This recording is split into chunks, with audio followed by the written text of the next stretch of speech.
Bonsoir, je voudrais vous livrer une petite réflexion sur la jalousie, que j'ai intitulée « Quand la jalousie tue l'amour ».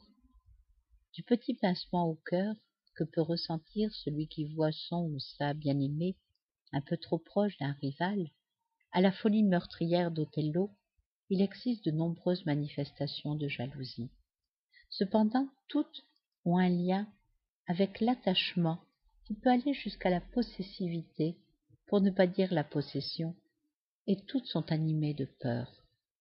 La jalousie est un sentiment qui, dans sa forme humaine, prend ses racines très tôt dans l'existence de chacun.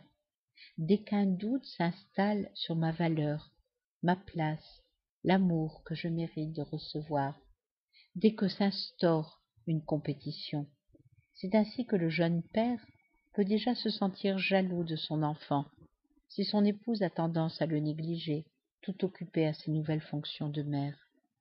L'enfant jusque-là unique, qui brutalement voit arriver l'intrus, qui lui vole ses parents, éprouve également de la jalousie. Même s'il se montre particulièrement gentil avec le nouveau-né, l'aîné cherche la meilleure stratégie pour garder leur amour. Leur attitude peut dès lors apaiser ou au contraire attiser ce sentiment. Les comparaisons désobligeantes qui peuvent être faites dans la famille et ensuite par les enseignants ne peuvent que faire souffrir un être qui par définition est unique, incomparable. Très souvent, pour rassurer, les parents disent « Nous vous aimons tous pareils ». Et précisément, cela ne fait que renforcer la croyance de l'enfant qui se sent moins aimé, que ses pères et mères non seulement ne l'aiment pas autant que les autres, mais qu'ils mentent, car chacun peut se rendre compte qu'il est impossible d'aimer pareil, alors que tous sont différents. Le parent peut au contraire dire à chacun « Je t'aime » d'un amour unique et incomparable. Il est rassurant de savoir que les amours ne sont pas interchangeables.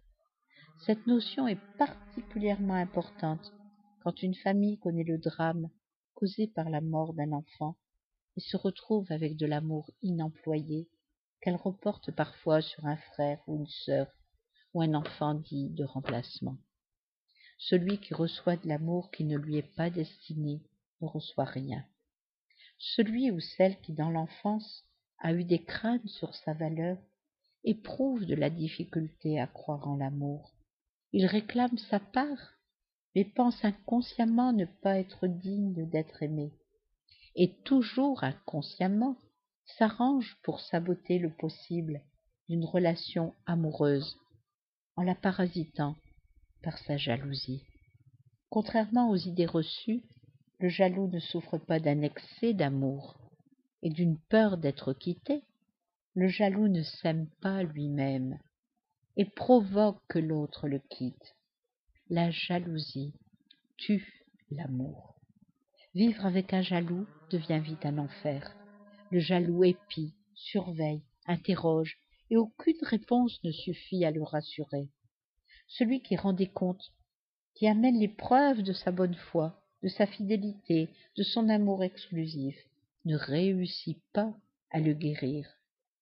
Il ne guérit pas le jaloux, mais il entretient le système tyrannisé. Au tout début d'une relation amoureuse, la jalousie du partenaire peut sembler être une marque d'intérêt flatteuse, mais elle se transforme rapidement en cauchemar invivable. La seule façon de casser le système est de refuser de l'entretenir. Il est possible de dire à son partenaire jaloux « J'entends tes doutes et tes demandes au sujet de mes activités, de mon emploi du temps, des gens que j'ai rencontrés, etc. Je ne tiens pas à entretenir ta jalousie et t'invite seulement à me faire confiance et à entreprendre de soigner ta jalousie. L'amour n'a pas besoin de jalousie. Aimer, ce n'est pas être propriétaire de l'autre. L'amour doit être libre. Dans le domaine des relations humaines, il nous semble vain et terroriste de vouloir changer l'autre. Je ne peux que me changer et changer la relation que je propose à l'autre. Si c'est moi le jaloux, je peux apprendre à m'aimer sincèrement, à avoir confiance en moi, pour offrir à mon ou ma partenaire le meilleur de moi-même, au lieu d'attendre de lui ou d'elle une réparation de mes blessures d'enfant. Il n'est pas rare de voir qu'un jaloux tombe amoureux d'une séductrice et inversement qu'une jalouse s'éprenne d'un don juan, comme si les inconscients opéraient les meilleurs choix pour nous permettre de nous retrouver en face des problèmes que nous avons à résoudre. Votre partenaire n'est pas votre thérapeute, et si la jalousie vous fait souffrir, il est possible précisément de recourir à l'aide d'un professionnel, car il ne s'agit pas d'une pulsion incontrôlable, mais d'une manifestation symptomatique de blessures ouvertes dans l'enfance et qui peuvent se cicatriser. Restaurer l'estime de soi, retrouver un regard bienveillant sur soi-même, permettent de mieux aimer et de guérir de la jalousie.